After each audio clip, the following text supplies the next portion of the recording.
That was not recorded, luckily.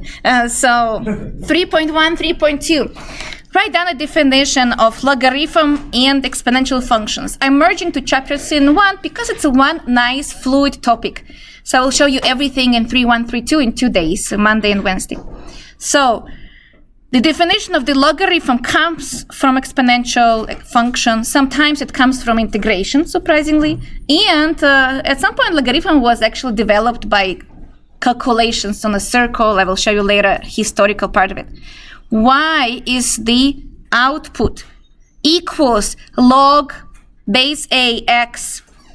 Even on the if, those two bars means it goes both ways, left and right equally. A raised to that output becomes input, gives you x. It was hard to memorize for me. Again, my memory is not very good. I'm always open about it. So what I realized is, here's the way to memorize it. A is the base, so it stays the base. Input switches with output. That's the whole idea of inverse functions. We're talking right now about inverse functions. Logarithm undoes exponential function. Exponential undoes logarithm. So when x was input, it becomes output. By that, I mean it was in the function as an input, data input, so domain. And now it's isolated, standing outside with the equal sign. That's output, range. And vice versa with output. Output was y, and now y is input. So that's how I remember it. I highly recommend that. So here's an example. What does it mean to have log base 2 of 8 and y equals to 3? So if it's a question, it means 2 to what power gave me 8? 2 to what power gave me 8? The answer is 3, and that's why right hand side is 3. But it also means I can rewrite it as base stays the base, and then 8 and 3 switch places, input and output. So that's how you can remember it. That's the whole point of it, to undo what the other one is doing. For logarithm, so exponential functions, as you can see, have less restrictions. I'm going to talk about right now, actually. Here is your, where's my table gone? Oh, here's the table. Did you finish writing this? Good. Here's my table. Let's talk about these two. Homework will be asking about range and domain. I know you think it's not very interesting, but it's important to know where you're working. If you ever go to data science, it's going to be everywhere. What is your data? What is the interval of your data you're collecting? Women older than 35, collection of data on sociology, moleculars only, derived on the table but not on the floor. That's your domain. You need to specifically recognize and write down in the article what is your domain. So you cannot now use things outside of the domain. That's why it's important. Range depends on the domain, and also range depends on the function, what the function is doing with your domain. So domain for the a to the x, does anyone know? So domain, if you remember it, is what inputs are allowed. X, not a, right? X. What x do we allow to have? You know? All real numbers. A to minus 2, fine. A to pi, fine. 8 to square root of 2, also fine. So minus infinity to infinity. Thank you. All real numbers. Very good. Now, range. Is range also minus infinity to infinity? No. What is that? Positive. Positive. Can a to the x be 0? No, a to the 0 is 1, right? So, and it can be negative. That means, how should I write it down? 0, not included, plus infinity, right. You see, I'm using two colors for a reason. I recommend you to use two colors right now, because I will switch them. With logarithmic function, so when you use inverse, the moment you find the inverse function, and logarithm is inverse to exponential, those two switch places. So it's going to be 0 plus infinity for log, but minus infinity to infinity for the range of log. And then you can also just remember that x must be positive for log to exist. So, well, that's the same thing, right? X must be positive and not 0 for log to exist. in order for log to exist, while a to the x exists for everything, for any input. But range for a to the x is restricted, while range for the log is not restricted, blah, blah, blah. We're going to give you a graph right now. So that is very interesting relationship here. Inverse function means I'm doing what the other one is doing. And that's why they switch. Input and output are switching. And they have asymptotes. That's why we're actually learning asymptotes, because it's important. So that one maybe requires a graph, or I actually taught you how to find asymptotes before, but I'm pretty sure you don't remember. At least with a to the x. Do you remember how to find horizontal asymptote? No, you said y equal to...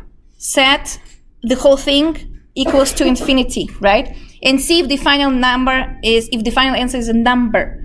So you can do that to figure out. I guess I kind of don't want to write it down. I think it will confuse you. It's very nice to see it from the graph. Write down the nice graph. X and y are given. The function in the middle is called y equals x function. That is how you can graphically find inverse functions. You draw this line, and this line is only just to help you to figure out the graph of the inverse. Now when you draw the first one, the other one will be exactly reflected according to y equals x. So y equals x works as a mirror, reflecting it. It's called reflection if you remember precalculus transformations of functions. So if a to the x is given, it goes like this, pretty slowly growing, and that's why you're like, really? But I thought exponential growth is fast. It goes fast after 0. When it is below, when input is negative, it grows slowly. And then the input becomes positive. It shoots up like a rocket, like so. So that's what is called exponential growth. It's fast. Oh, in all the movies, they always say, it's growing exponentially. Whoa, and everyone kind of know what it means. It means fast. Even if they never took calculus, somehow the public knows what it means. Now, the logarithmic function does the same thing, but to the other side.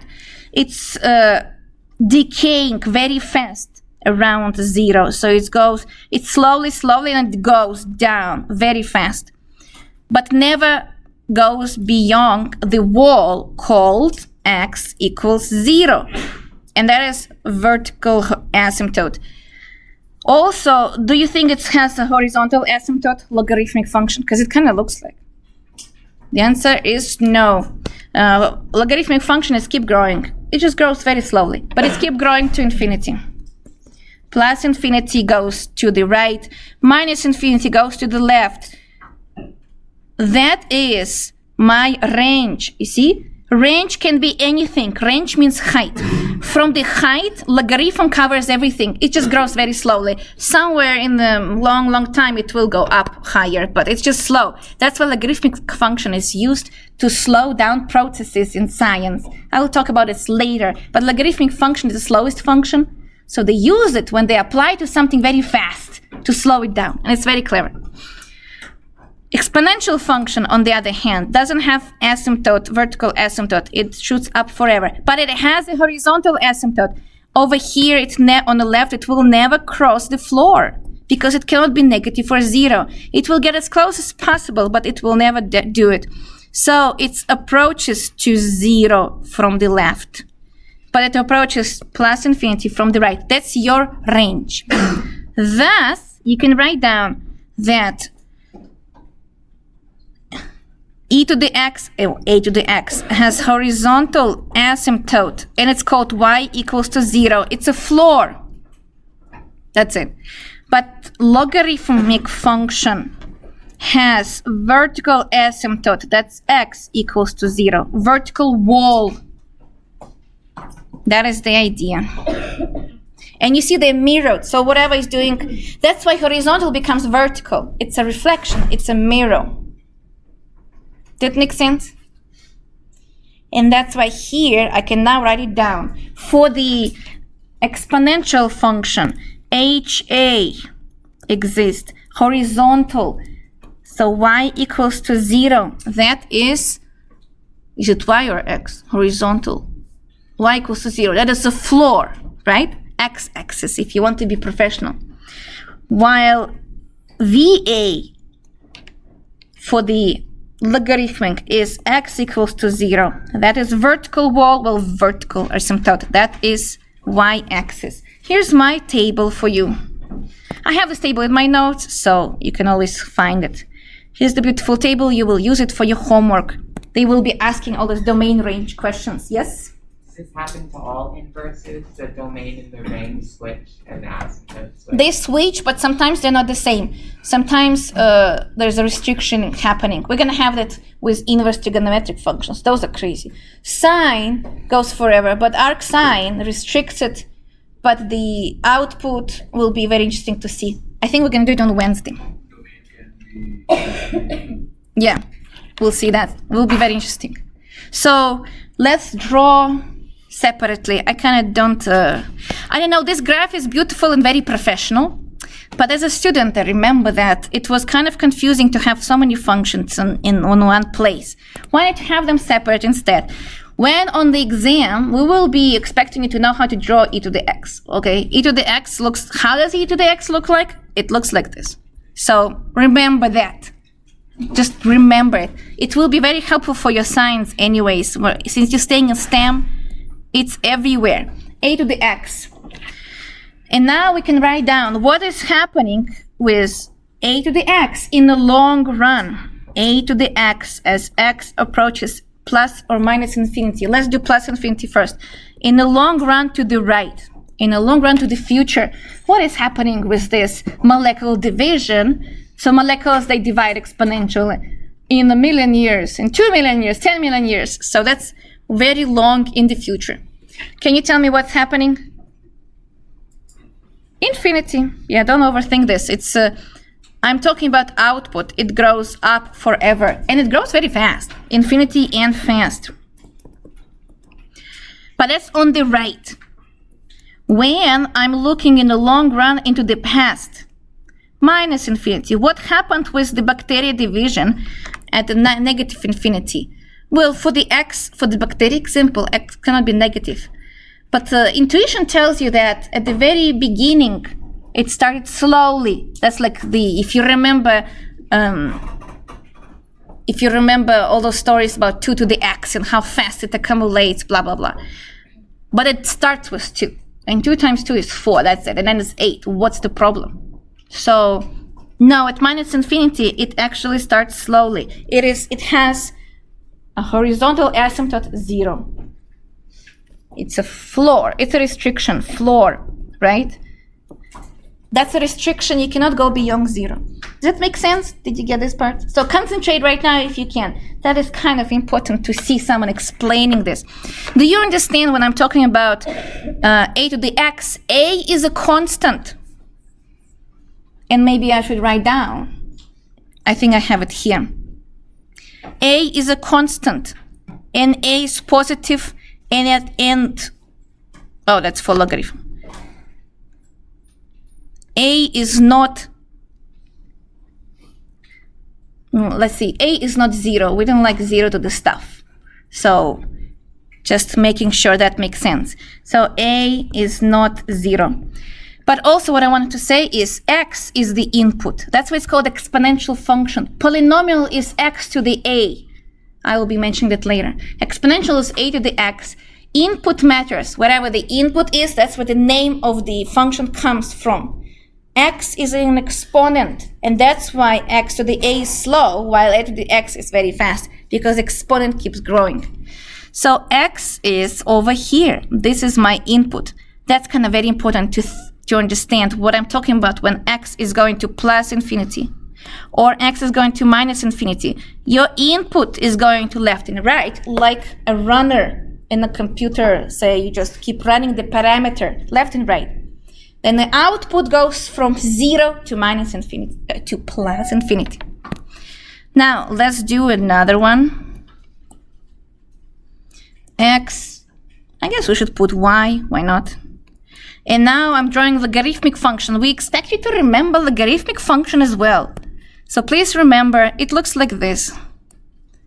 Either you remember just exponential and inverse it, But I've seen too many mistakes when people are doing it, because if you inverse it, it's very easy to think that it's going like this. No, it cannot go beyond the vertical asymptote. So it's going down forever, down, but it's also growing up forever, just slowly. And they have one point in common. Do you know this point? A to the x is what's happening at 0.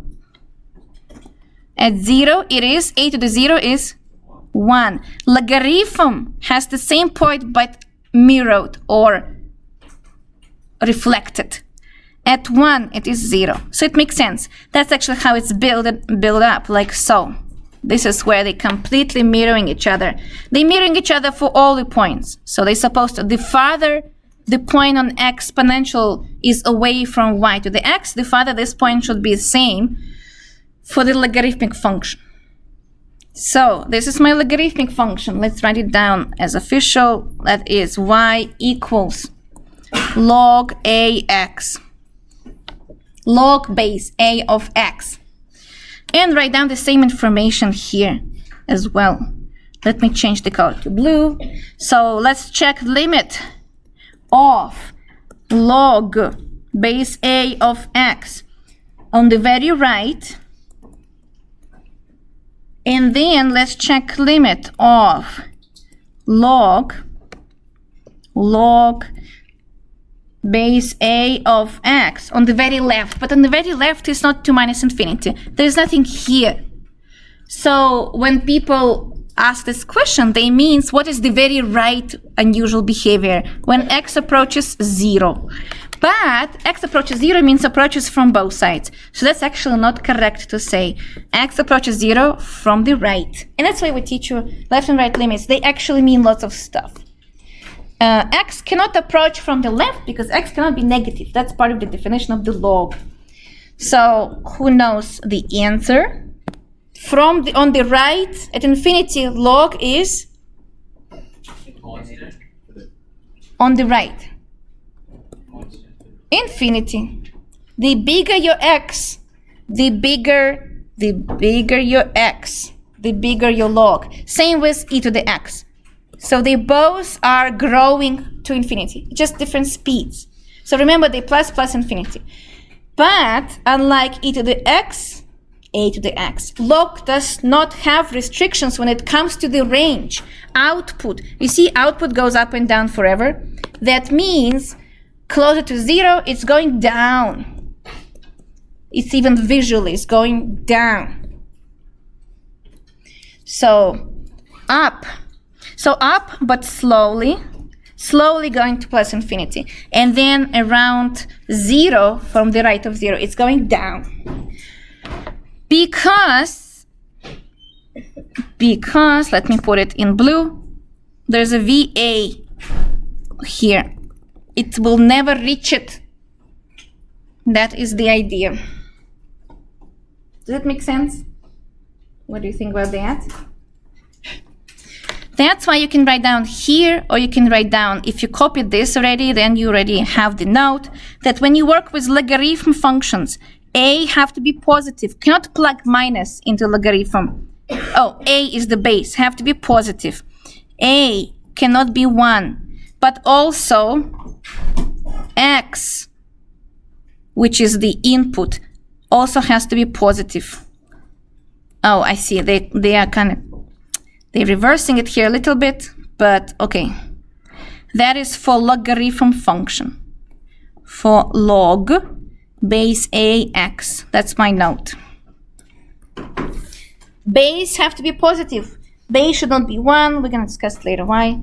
But also input for logarithm have to be positive and not also even not 0. Remember vertical asymptote, it can never input can never touch 0.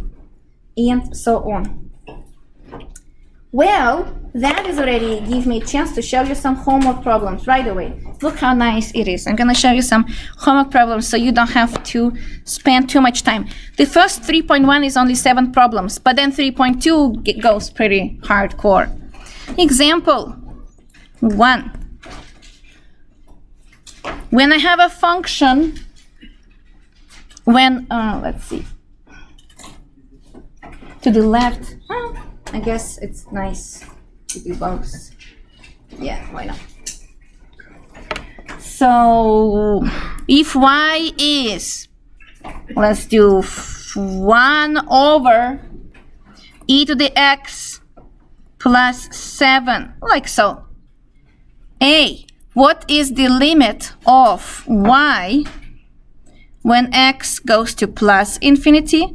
And what is the limit of a, of y, when x goes to minus infinity? Those are the functions that involve exponential functions. Exponential functions never stay by themselves. That's the thing. They always involve some other stuff going on around them. And that's why it's important to know exponential behavior. All the equations you'll be working with will have exponential logarithm function. Whenever exponential is there, logarithm is involved or at least assumed. So building a rocket, exponential. Working in microbiology, exponential. Traffic equations, automatic cars, exponential functions, and so on. Blood flow, exponential. So let's see what's the problem here. Well, either you do it hardcore way, the way they do it in your homework, they kind of, oh, let's do substitution, or you just do Julia way. My way is to understand the speeds. Check at infinity. Check, find the leader of the top. Guess what? Guess what? Like, this is exactly how I teach limits right away. E to the x plus 7. At infinity, we just need to find the leader and see where they're going. Find the leader of the top, that's 1. Find the leader of the bottom, that's e to the x. E to the x is so fast, it doesn't care about 7 at plus infinity. So, you're just comparing limits of 1 over e to the x, comparing limits of 1 at infinity and e to the x at infinity. I would not even write down this part. Like, no, this is kind of too much thinking. The denominator explodes to infinity. Your job is just to know what e to the x is doing at infinity. Do you know what it's doing at infinity? 2.18 into infinity. It goes to plus infinity. We just mentioned it, but also remember, oh, exponential grows, we're gonna die in a zombie apocalypse. All this movie mentioning them, because exponential means growing fast into the future. So, dividing by the biggest number you know gives you what? The smallest number you know. Simple as that. You just compare the speeds. At minus infinity, you have to be careful, because at minus infinity, exponential function does not blow up to infinity. That's kind of important to remember. All those cool tricks I taught you about the speed, they work at plus infinity. So let me write down the limit. X approaches minus infinity, 1 over e to the x plus 7 equals. Your job now to remember what's happening with e to the x at minus infinity. We just covered that. Either you remember it, or you can also cheat and graph in your calculator. Remember, if you have hard times to work with limits, you have graphing calculator which can A, graph for you, and B, you can also put some numbers. Plug some very big negative number. Minus infinity is like what? Minus 1,000. Plug into this thing, what you're gonna get. E to the minus 1,000 is getting bigger or smaller? Smaller. E to the minus 1,000. Do you know how small that number is? That's probably very small. Or you know graphic. So 3 ways of doing it. Graphically, to the left. Graphically to the left. E to the x shrinks to 0. That's why we wrote this down. Numerically, it also shrinks to 0. Because e to the minus million, it's a small number. So the answer will be what? 1/7. Like so. Let me put it in a box. So this is your first homework. It's actually not too bad. Now, to conclude this very important idea is example 2. This will be very popular problem on the exam or homeworks. What is happening at infinity with e to the minus 5x to the 4. So, working with exponential logarithmic functions, like so. What is happening in that? Well, I don't know. She said that infinity is growing to infinity, but is it actually growing to infinity if it's negative? Okay, 3 ways of saying it. One more time. Either you graph e to the minus. E to the minus, it's a reflection. You were learning it in pre-calculus class. When you put a minus in front of the input, it's like a mirror reflecting it. So if e to the x was going to plus infinity, then e to the minus x shrinks to 0. It's reflection, blah, blah, blah. But I truly believe you don't remember that. So let's assume that you don't. And then I will give you the easy way to see it. There are two other ways to see it. You plug a number. X equals 1000. Again, you have a calculator. I was not allowed to use calculator in all my undergraduate and graduate degree. It was very strict. This Europe, very strict about calculators. They see it as a cheating, like even multiplying 10 by 70. So we had to go without calculator. You guys are so lucky. You can just plug it in. It's going to be minus 5 times 1000 to the 4. Plug it in. Guess what number you're going to get, big or small? Very small. If you don't believe me on that, then you use my favorite method. There's a favorite method I like the most. Graph. So you graph, right? Graph. Way 1. Graph. Way 1. Use symmetry. Graph. Way 2. Plug a number. It's called numerical approximation, or it's called having a number sense. Plug. Way 3 is my favorite, so I'm going to write it down over here in blue. Limit. How can we rewrite e to the minus stuff into the function we know? E to the stuff. Bless you. 1 by 5. 1 over. Yeah. 1 over stuff. Exactly. Good job. 1 over. And then I'm out. I got rid of the negative sign. And this problem becomes what we just did before. So I personally remember how e behaves. And I don't want to work with e to the minus stuff. Too much brain work. Thus, I will just rewrite it in the stuff I know. And that stuff, I know how it behaves at plus infinity and minus infinity, which we just did before. What's the answer? 0. Dividing by huge numbers. And e to the 5x to the 4, when x is a million, is going to be huge. But dividing by huge gives you small. Make sense? Yes. I'm in the b part where limit by x tends to minus infinity. Yeah. If we just like take the primary terms, which is 1 in the numerator and e raised to power x in the denominator. And here we are saying that x is going to minus infinity. So if we directly plug in x, it would be e raised to power minus infinity. And if we take it in numerator, it would be e raised to power infinity. So you will have, you can plug x equals minus 1000 and yes, see. Exactly, ma'am. So if we take e raised to power minus infinity to the numerator, it would be e raised to power infinity. So e raised to power infinity by 7 should be infinity. Right? Oh, good question. This guy, 1 over. So if you did not hear the question, let me try to rephrase it. Cannot be rewritten as e to the minus x over 7 or something, any actually like that. It cannot be, because of the sum, and that's why you cannot isolate it here. So you have to think about this separately. But it can be written as e to the x plus 7 to the minus 1, which is not helpful at all. Ma'am, but like, if we are just comparing the speeds, then 7 doesn't make any sense. Yeah, 7 doesn't make any sense at infinity, plus infinity. It's a constant, it stays there. But at minus infinity, e to the x shrinks to 0 and becomes nothing. So this guy becomes nothing. And the answer becomes 1 over number. Does that make sense? At minus infinity, e to the x shrinks to nothing. But like, can't we just ignore 7 and take e raised to power x to the numerator? You cannot ignore it all the time. You can ignore it at plus infinities when everything blows up to huge universes. But if something shrinks, then that number now matters. But like in earlier exercises, we did ignore the number. It was plus infinity. Yeah, you can come to class and we can check. It was plus infinity. Speeds at infinities. Minus infinity works if it's also minus infinity at minus infinity. But in this case, it's not. Yeah. So, when we add 7 to infinity, 7 is so small it becomes irrelevant. But when we add 7 to 0, 7 is still pretty important. Oh, that's a very good comment. That's a very good actual comment to your question. Exactly. 7 added to plus infinity doesn't make big difference. It's too insignificant. Oh, that's a good word. Insignificant. But 7 plus 0 is 7. So when something is super tiny, you add 7, becomes 7. No, very good, thank you.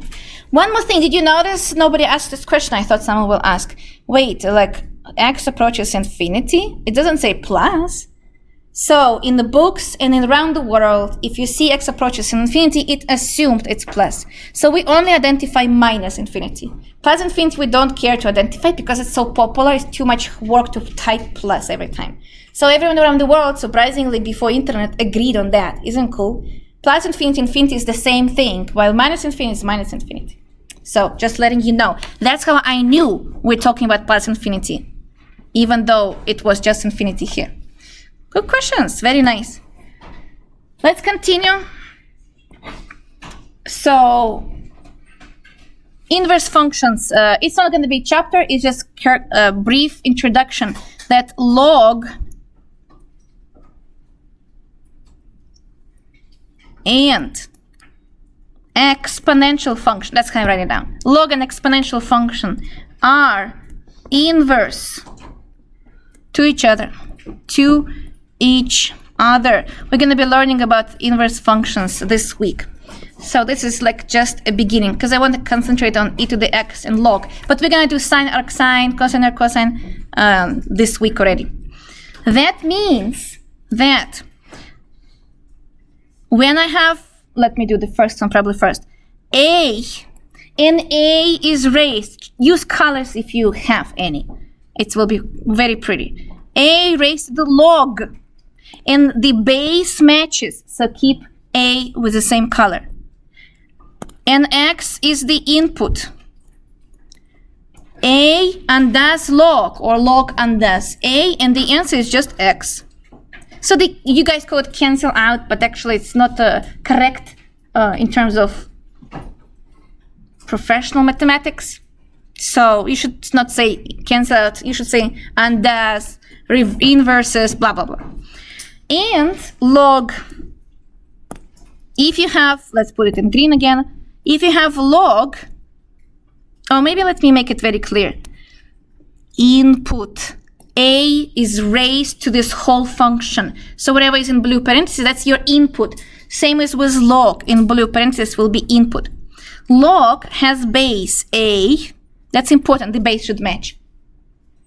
And then input is A to the X. They undo each other, and the answer is X. The only problem is like the domain and range get a little bit messed up, but we can talk about it a bit later. So they inverse of each other. That's very important. Inverse means undoing. They undo each other processes. Also, what I wanted to mention, and that's why this idea of the y equals x to be a mirror comes in. That's the definition of inverse function. There's a mirror, y equals x. Do you know that it means, first of all, they undo each other, but also x switches with y, right? And that's why y equals x becomes a mirror. Whatever was input becomes output, output becomes input. But that also means if you apply one into another one, you have the input. So for business students, we always explain it with a weird story here, right? With a weird story of undressing and dressing up. So you got up in the morning and you first put on socks, then you put underwear, then you put pants, and then t-shirt. So inverse process will have exactly the same order. You first take a t-shirt, then your pants, then underwear, then socks. So that's how you're doing it inverse. I know, I only seen this weird example in the business book. I'm just letting you know. I don't know, that's a good question. Some people don't even wear socks, okay? So that is the idea, because your legs are cold, okay? I just realized that. Excuse me. I was born in Siberia in January 9. It was minus 40. You put socks first. You put your socks first. Everything else can wait, not the legs. So that is actually true. I was born in Siberia in the middle of January, in the middle of the winter. And then I moved to Ukraine, to the beach. People always ask me, is it because my parents were sent to like a labor camp by a communistic party? No. Luckily, it's not the case. Siberia at some point was like Alaska for Americans. You go there to work a lot and you pay like 5 times more for the conditions. So that's what my dad did. He went there, he was building a whole city from scratch. He was building builder houses, right? He was the person who put the main Christmas tree but in the city, by the way. So he got paid a lot. We accumulated money, and then we moved to the beach. I don't remember any of it because I was before 4. So just letting you know. Now let's also, do you know that there's several types of logs? So log with the base e. Do you know the name of that log? Natural. Yay! And we're going to be working with this one most of the time. Let's call it natural log because it's natural. It's everywhere in the nature. Natural log. And then there's also log with no base. I like calling it naked log. Don't say that. It's kind of weird. I have problems. What is that? Do you know what's the answer? What kind of log? Exactly, it's base 10. So if you don't see any base, assume it's base 10. Your calculator only has 2 bases, e and 10. That's it. Others, you have to actually figure out how to get into that one. There's a formula exactly called change of base formula. And let me show you that. For your calculator, you will do this interesting procedure. If you're given a log with any base a, b, you can actually convert it into 2 logs you know. Log with any third base c, b was at the top, so b goes to the top, that's how I remember it. Divided by log with the same new base c, a was at the bottom, so it goes at the bottom. That's how I remember it. That's the change of bases. So let me again explain it in colors. B was at the top, goes to the top. A was at the bottom, goes at the bottom. And then C is a completely new base. You can choose any. So guess which one you usually choose? ln is the best one. You can do log base 10 since your calculator has that. But let me put it in orange. Usually people choose ln b over ln a. So many people remember this formula, but actually it's just a special case. That's an example, okay? But the formula will be in beautiful rainbow box. That's called change of base formula. Write it down. Change of base formula. Guess what? They usually put it on a test. They're like, oh, what is the log base 7? I hate those problems, so I usually don't put them on a test. Trust me, in your life, you will never need to remember change of base formula. You just need to know it exists. If ever you need to use it, you're gonna Google it. But that's why I don't like putting it on the test. I feel like you need to know everything else but that. So just letting you know. And finally, just remembering, so put these 2 in the box too. If it's new, it should be in the box. Here it is. And then how to jump between them. By the definition, DEF. Wow, seriously. DEF means definition. By the definition, let me tell you this again. If you see y equals ln x, how to rewrite it with e, let me tell you out loud carefully, so you can also do it later by yourself. If it's easy for you, good job, but usually the first time it's not. Base stays the base. What is the base of ln? E. So you write down e. And now x and y change places. X changes y because it's the whole point of inverse functions. So whatever was input becomes output. X was input. So now x will be outside with the equal sign. Y was the output with the equal sign. So now y will be stuck inside. That's how you can see it. So input and output change places. That's basically the most important for you to remember is these definition formulas so you can easily jump between cases. It will be also important for the logarithmic differentiation and solving logarithmic and exponential equations. Quick note. Note.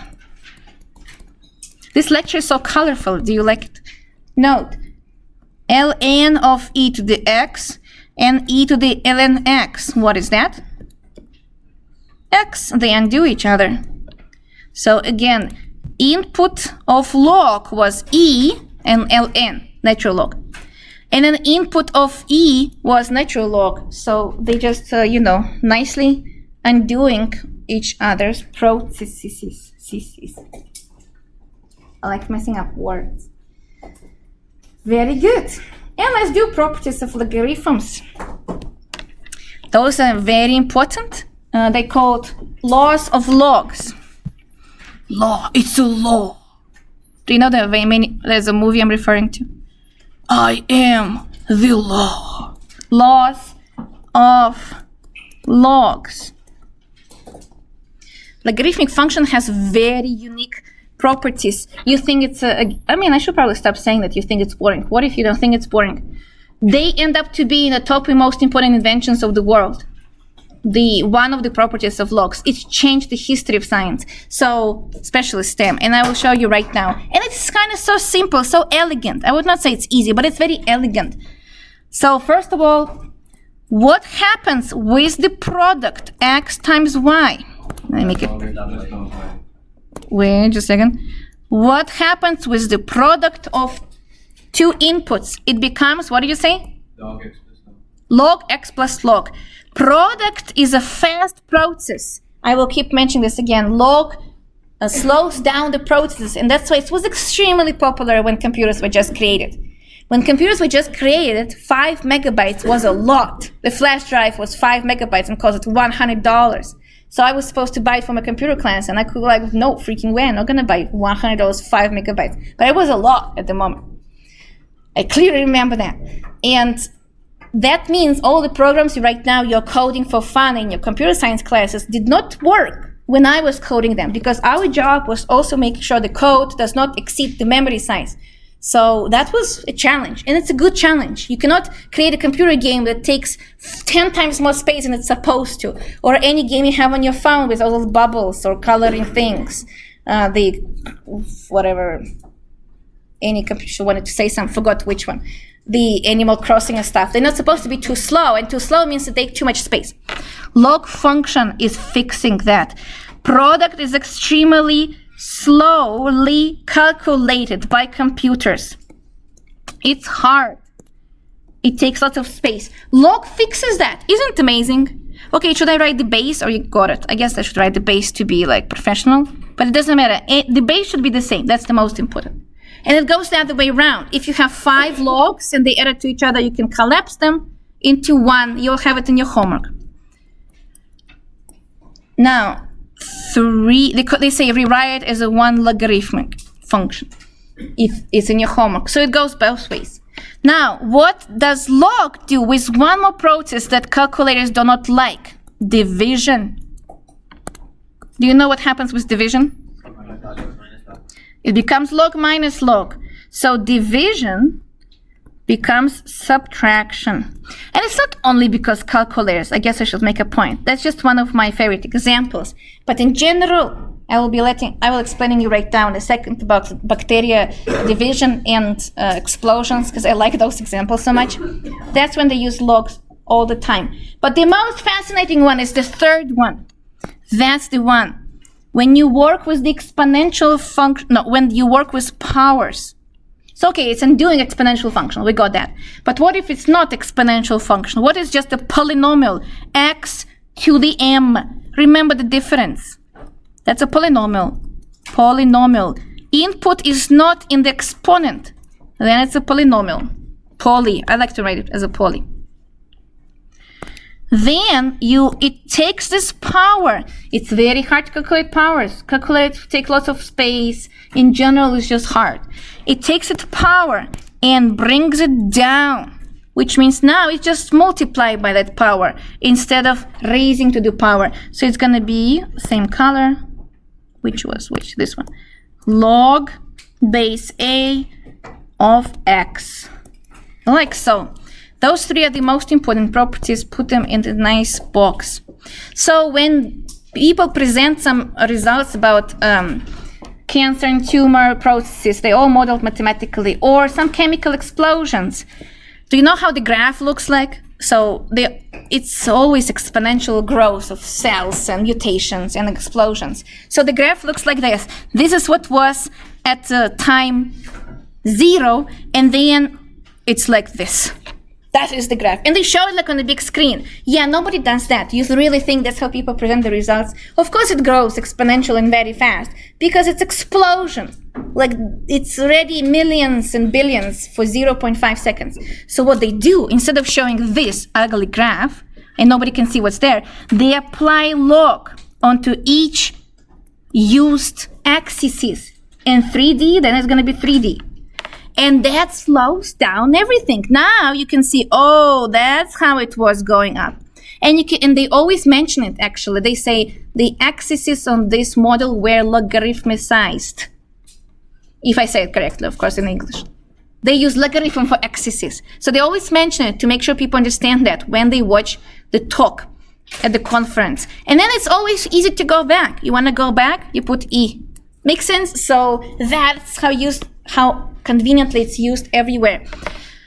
Those are the most important properties, and they work amazingly to slow down fast processes. Or, remember, you can always put it back. So, right? It goes both ways. From product to sum, from division to this difference, from power to product. It slows the processes down. There are more properties. Number 4, oh, that's it actually. Number 4 and 5 are definitions for E and 10 and change of base. So that's my other properties, which is very nice. Finally, let me ask you some dumb questions and then you can just go. Example 3. Do you know what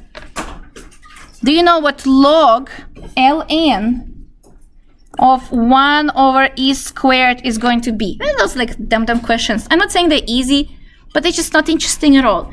But they will ask you. There are several ways of doing it. My favorite ways, there are several ways of doing it. Way 1 is to know the definition. This is e over here. So e to what power gave me 1 over e squared? Can you figure out? -2. That's way 1. Or way 2, you rewrite it as ln e to the -2, correct? Correct? And then there are also 2 ways. Either you remember that ln undoes e, and the answer will be your input -2, or you use property number 3, number 2 goes down and becomes number 2 in front, and then you have ln e, and you're like, wait, ln e is 1. We just, that's like, everyone know that. So the answer is -2. So there are so many ways to see that. Your job is to be good at it. Doesn't matter how you do it, just make sure you're good at it. Does that make sense? We're gonna do more. See, it's not too bad. Did you like it? It's like nice kind of change from the applicational problems and linear approximations. And we're gonna do more on Wednesday and Friday. Don't get sick, it's getting chilly in the morning, and I'll see you on Wednesday. Oh, office hours, yeah. Office hours, I'm going there right now. Yay. I didn't say your name.